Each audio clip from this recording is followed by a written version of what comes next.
आखिर पंचतंत्र की कहानियाँ किसने लिखीं? ये अपने आप में ही एक सवाल है। पंचतंत्र की कहानियाँ प्राचीन भारतीय साहित्य की सबसे महत्वपूर्ण और प्रसिद्ध शिक्षाप्रद कथाओं में से एक है। इस कहानियों को ज्ञान, नैतिकता और जीवन के व्यावहारिक सबक सिखाने के लिए रचा गया था। पंचतंत्र का लेखक विष्णु शर्मा थे, जो एक महान विद्वान और शिक्षक माने जाते हैं।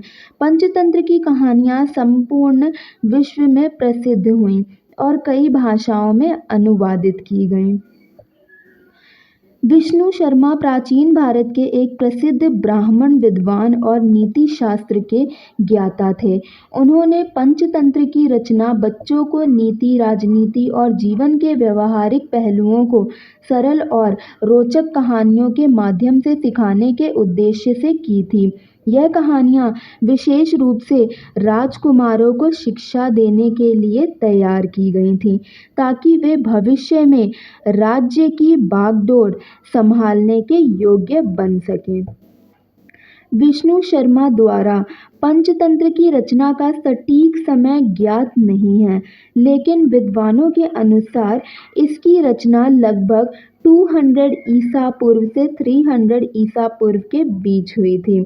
यह समय भारत के राजनीतिक और सामाजिक इतिहास में अत्यधिक महत्वपूर्ण था, क्योंकि यह वह समय था जब राजकुमारों को कुशल नेतृत्व और राजनीति के सिद्धांतों में प्रशिक्षित किया जाना आवश्यक था। पंचतंत्र की उत्पत्ति से जुड़ी एक प्रसिद्ध कथा है। प्राचीन भारत के एक राज्य में राजा अमरशक्ति नामक एक राजा थे, जिनके 3 पुत्र थे।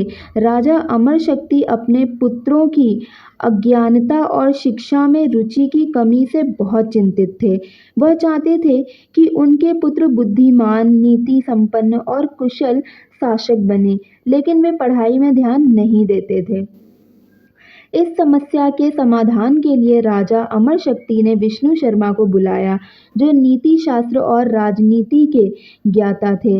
राजा ने विष्णु शर्मा से निवेदन किया कि उनके पुत्रों को शिक्षित करें और उन्हें राज्य चलाने के योग्य बनाएं। विष्णु शर्मा ने राजा से वादा किया कि वे केवल 6 महीने के भीतर उनके पुत्रों को राजनीति, नीति और जीवन के व्यावहारिक ज्ञान में निपुण बना देंगे। इसके लिए उन्होंने 5 खंडों में विभाजित कहानियों की एक श्रृंखला तैयार की, जिसे पंचतंत्र कहा गया। पंचतंत्र का उद्देश्य यह था कि पंचतंत्र की कहानियों का जो राजनीति, नैतिकता और जीवन के व्यावहारिक ज्ञान को सिखाना था।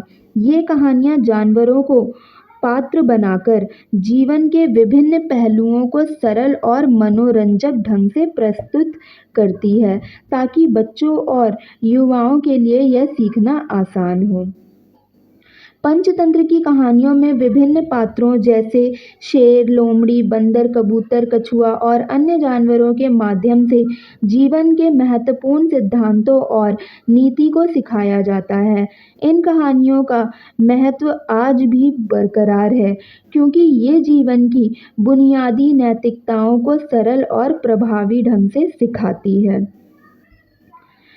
पंचतंत्र के 5 खंड हैं, जो कि पहला है मित्रभेद।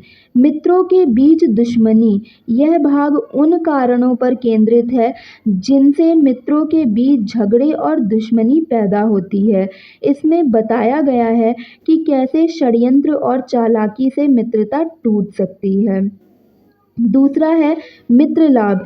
इसमें बताया गया है कि सच्ची मित्रता कितनी मूल्यवान होती है और मित्रों से कैसे लाभ उठाया जा सकता है। इसमें एकता और सहयोग की महत्वपूर्ण सीख दी गई है। तीसरा है काकोलुकी यम, जैसे कि कौवे और उल्लू। यह भाग राजनीति और युद्ध नीति पर आधारित है। इसमें शत्रु से निपटने और संघर्षों को हल करने के विभिन्न तरीकों की चर्चा की गई है।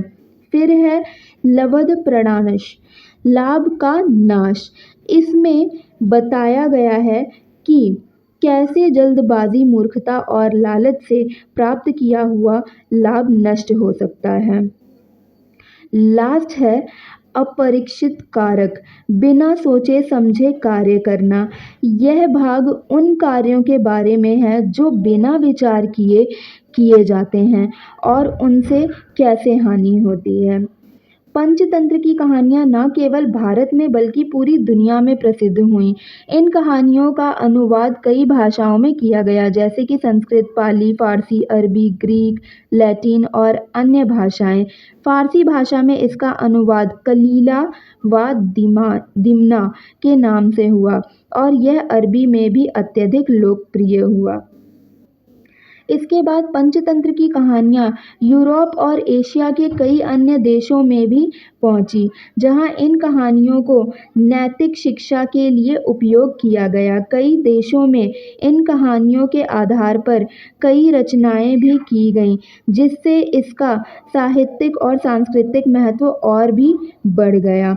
पंचतंत्र की कहानियाँ आज भी बच्चों के लिए नैतिक शिक्षा और बुद्धिमत्ता का एक प्रमुख स्रोत मानी जाती हैं। इन कहानियों के माध्यम से बच्चे सरल और मनोरंजक तरीके से जीवन के महत्वपूर्ण सिद्धांतों को सीखते हैं। पंचतंत्र की कहानियों का यह सरल और प्रभावी तरीका ही इसे सदियों से लोकप्रिय बनाए हुए हैं। दोस्तों, अगर आपको मेरी वीडियो अच्छी लगती है तो प्लीज़ मेरी वीडियो ज़्यादा से ज़्यादा लाइक करें, शेयर करें और सब्सक्राइब करें।